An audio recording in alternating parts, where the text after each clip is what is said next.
Welcome back to China 24. After a chill-out period a few years ago, Chinese companies are now coming back to the U.S. to go public.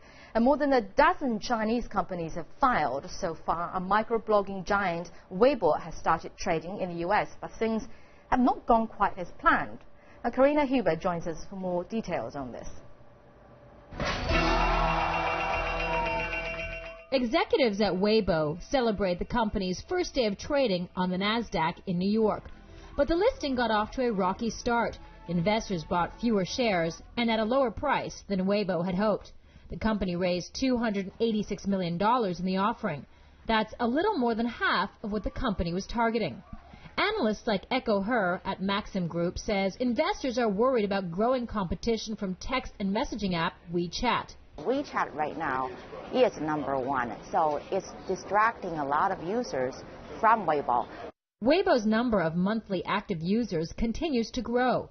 In March, it had 143 million, but WeChat now dominates with more than 355 million. Another potential risk for Weibo investors, the strict internet regulations by the Chinese government. But the timing of Weibo's U.S. listing is less than ideal, and that likely had an impact as well. While the IPO market was red hot at the beginning of the year, over the past few weeks, the majority of U.S. listings have priced on the lower end of their range, and a large chunk of them are trading below their IPO price.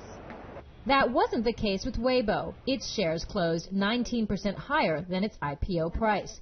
Analysts believe in the long run, Weibo could be a good buy.